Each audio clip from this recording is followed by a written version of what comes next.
بالای نردبان موفقیت هرگز آشفتگی نیست. فصل 14، حس ششم، قلعه آگاهی. گامی 13 به سوی ثروت. اصلی 13 حس ششم نامگذاری شده است که از طریق آن فراستی به انتها، به تلاش و به آن که مقصد و قصد در کار باشد فهمیده می شود. این اصل از نظر فلسفه موردی اشاره ماست. تنها در صورت می تواند از این اصل به خوبی و با آگاهی استفاده کنید که با 12 اصل قبلی آشنایی کافی داشته باشید. حس ششم بخشی از ذهن نیمه هوشیار است که تصوری آفرنده نامیده شده است. گاه با آن دستگاهی گیرنده هم می گویند که از طریق آن نقطه نظر برنامه‌ها و فکرها به ذهن انسان وارد می شوند. این جرقه ها را گاه آگاهی و وقوع حادثه آینده به وسیله الهام می نامند. حس ششم را نمی توان به شخصانی که از دیگر اصلهای این فلسفه آگاهی ندارند شرح داد، زیرا این شخصان از دانش تجربه‌ای که بتوان حس ششم را با آن مقایسه کرد محرومند. حس ششم تنها به کمک مراقبه از طریق وسعت دادن درون ذهن امکان پذیر می گردد. پس از آگاهی از اصلهای بیان شده در این کتاب برای قبول مطلب آماده می شود که در غیر این صورت درک آن برایتان غیر ممکن می نماید و آن مطلب این است: با کمک حس ششم می توانید از سر زدن خطر آگاه شوید و از آن پیشگیری کنید. در عین حال با کمک حس ششم می توانید وقوع حادثه های خوشایند و فرصت های مطلوب را پیش بینی کنید و از آنها به فایده خود استفاده نمایید. شاید بتوان گفت که به لطف حس ششم از لطف فرشته برخوردار می شود که در همین موقع ها درهای قلعه آگاهی را برای شما می گشاید. اعجاز حس ششم. من شخصا نه به معجزه اعتقاد دارم و نه در جانبداری و حمایت از آن حرف میزنم، زیرا به اندازه کافی از علم آگاهی دارم که بدانم طبیعت هرگز خارج از قانونهای خود عمل نمی کند. اما بعضی از این قانونها به قدر دور از ذهن هستند که گاه آنچه را که ما اعجاز مینامیم به وجود می آورد. به نظر من حس ششم از هر چیز دیگری به اعجاز نزدیکتر است. من تا این اندازه می دانم که قدرت و فراست پروردگار دانه کوچکی به مقدار را به درختی عظیم تبدیل می کند. آب را به حکم قانون جاذبه به پایین سرازیر می کند. شب را از پی روز می آورد. از پی هر زمستان تابستانی را از راه می رساند و میان همه اینها علاقه منطقی برقرار می سازد. این فراست ممکن است از طریق اصول فلسفی مورد اشاره ما میل و انگیزه را به معادل مادی خود تبدیل کند. من از آن جهت این را می دانم که آن را تجربه کردم. در فصلهای گذشته قدم به قدم به سوی این آخرین اصل راهنمایی شده. اگر به اصول قبلی آگاهی کافی پیدا کرده باشید، می توانید اگر در مقام باریک بینی بیش از اندازه نباشد، مطلب‌های ارائه شده در این فصل را باور کنید. اگر به دیگر اصل‌های درج در این کتاب آگاهی لازم را ندارید، باید قبل از اینکه درباره درستی یا نادرستی مطلب‌های مربوط به این فصل تصمیم گیری کنید، اقدام برای درک هرچی بیشتر آنها صورت دهید. به زندگی مردان کبیر توجه کنید. من همیشه عاشق قهرمانان بزرگ بودم و به حکم تجربه می دانم که تقلید از زندگی مردانی برجسته و توجه به طرز کار و زندگی آنها در زندگی من تأثیری شگرف داشته است. مدتها قبل از آن که کلمه برای انتشار بنویسم و یا تلاش برای سخنرانی بکنم، کوشیدم مطلبهایم را به توجه به سرگذشت زندگی و عملی شخصیت‌های برجسته که با آنها آشنایی داشتم مرتب کنم. این 9 مرد کبیر عبارت بودند از امرسون، پین، ادیسون، داروین، لینکلن، بربنک، ناپلئون، فورد و کرنگی. سالهای طولانی شبها در تصور و در خیال با این زبدگان تشکیل جلسه می دادم. نام آنها را مشاوران نامرئی گذاشته بودم. برنامه کار از این کار بود: درست قبل از خواب چشمانم را می بستم و در خیال می دیدم که با این کسان دور یک میز نشستیم و گفتگو می کنیم. من نه تنها افتخار حضور در جلسه این بزرگان را داشتم، بلکه خود را در مقام ریاست جلسه می دیدم. برای شرکت در این جلسه های شبانه اشتیاقی ویژه‌ای داشتم. می خواستم شخصیت خودم را بازسازی کنم، به طوری که ترکیبی از خصوصیت های این معاشران خیالی شوم. می خواستم تولدی دوباره بیابم. اندیشه خراب کننده، لرزه ترس از ذهن به ذهن دیگر می رسد. درست همان طوری که صدای انسان از ایستگاه فرستنده به ایستگاه گیرنده رادیو فرستاده می شود. هدف شما در زندگی موفق شدن است. برای موفق شدن به آرامش ذهن و ذهن آرام احتیاج دارد. باید به خوشبختی برسید. نشانه های موفقیت به شکل تکانهای فکری ظاهر می شوند. می توانید ذهن خود را اداره کنید. می توانید آن را با هر تکان فکری که بخواهید غذا دهید. می توانید از ذهن خود استفاده سازنده کنید. شما حاکم بر زندگی دنیوی خود هستید. می توانید فکرهای خود را اداره کنید. می توانید بر محیط خود تأثیر بگذارید. آن را هدایت و اداره کنید. می توانید زندگی خود را آن طوری که می خواهید بسازید. قدرت حیرت انگیز تصور. روش من در اداره جلسه تخیلی با توجه به شرایط و خواسته های من فرق می کرد. در هر مورد با توجه به نیازی که داشتم، اعضای کابینه خود را مورد خطاب قرار می دادم.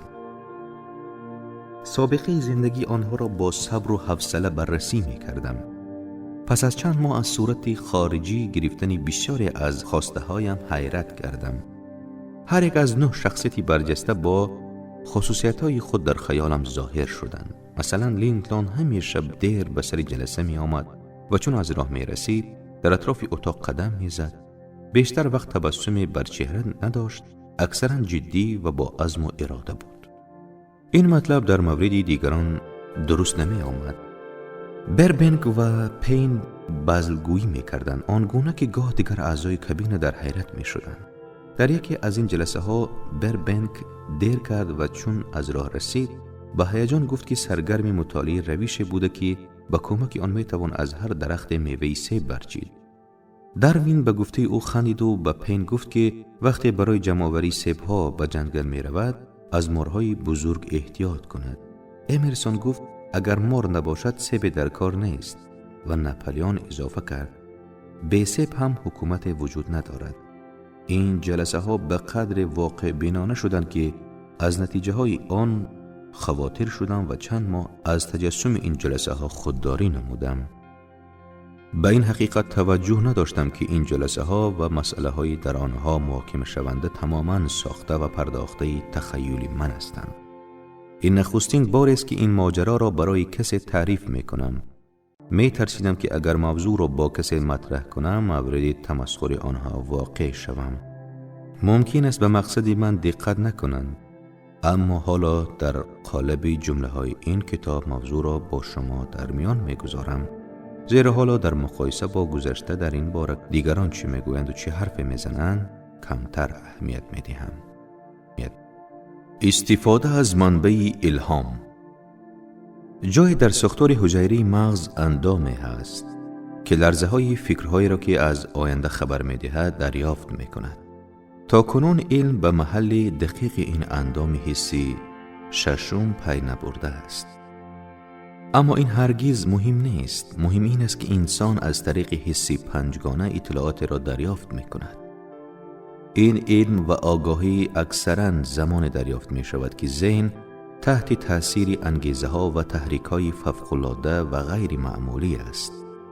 هر موقعیت درماندگی که احساسات را برانگیزاند و سبب شود که جریان نبض بیش از حد معیار افزایش یابد، حس ششم را فعال می کند. بارها اتفاق افتاده که حس ششم مانع آشکار حادثه های رانندگی شده است و این را کسانی که جان به سلامت از حادثه قریب الوقوع به در برده اند به خوبی می دانند. من از آن جهت به این مطلب اشاره کردم که توضیح داده باشم و زیرا من به این نتیجه رسیدم که هنگام جلسه با معاشران غیر مرئی ذهنم بروی نقطه نظرها، فکرها و دانشهایی که به کمک حس ششم به من می رسد گشاده تر است. در بسیاری از موردها که گاه پای مرگ و زندگی و هستی و نیستی من در میان بوده است، توانستم از نفوذ مشورتچیان غیر مرئی به فایده خود استفاده کنم. هدف اصلی من در تشکیل جلسه های شورا با موجودات خیالی تأثیر گذاشتن بر ذهن نیمه هوشیار با کمک اصلی خود تلقین کنی و خصوصیت های خاصه بود که به یادگیری آن شوقمند بودم. در سالهای اخیر تجربه من روند بسیار گوناگونی داشته است. حالا هر مسئله دشوارم را با خود به جلسه شورای خیالی میبرم و راهنمایی میخواهم. نیروی رشدی آرام. حس ششم چیزی نیست که کسی به اراده از آن استفاده کند. توانایی استفاده از این قدرتی عظیم به تدریج و با استفاده از دیگر اصولهایی که در این فصل به آن اشاره کردیم حاصل می شود. به توجه به اینکه شما کی هستید و یا چه هدفی از خواندن این کتاب دارید، می توانید به درک مفهوم‌های درج شده در این فصل از آن فایده ببرید.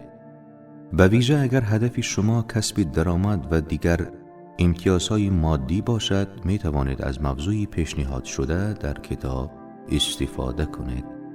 فصل مربوط به حس ششم را از آن جهت بیان ساختیم که این کتاب به خاطر پیشنهاد یک فلسفه کامل برای اینکه انسان بتوانند به خواسته های خود در زندگی برسند نوشته شده است. نقطه آغازی همین موفقیت ها میل و اشتیاق است و نقطه پایانی آن رسیدن به دانش است که به درک می انجامد. درک خویشتن، درک دیگران، درک قانونهای طبیعت، شناخت و درک خوشبختی. درک تنها با استفاده از حس ششم ایجاد می شود. شما پس از خواندن این فصل باید دقت کنید که هنگام خواندن با انگیختگی ذهن قابلی ملاحظه روبرو شده اید. جالب است پس از یک ماه دوباره این فصل را بخوانید. خواهید دید که ذهن شما با انگیختگی بالاتر دست خواهد یافت. این تجربه را گاه تکرار کنید. مهم نیست که در هر مورد چقدر کم یا زیاد نصیب میبرید، اما سرانجام به موقعیت میرسید که میبینید به ثروت دست یافتید که میتوانید تمام ناامیدی ها و دلسردی ها را از خود دور کنید. میتوانید بر ترس خود غلبه کنید. از تنبلی و بیحالی و سهلنگاری بپرهیزید و از قوه تصور و تخیل خود به شکلی بهتر استفاده نمایید. در این صورت است که می توانید به آن چیزی ناشناخته که به نوآوران، رهبران، هنرمندان، موسیقیدانها، نویسندگان و دولت مردان نامی انگیزه و امکان حرکت داده آشنا شوید. آنگاه در موقعیت تکرار میگیرید که می توانید میل و اشتیاق خود را به سادگی تمام به معادل پولی یا فیزیکی آن تبدیل کنید.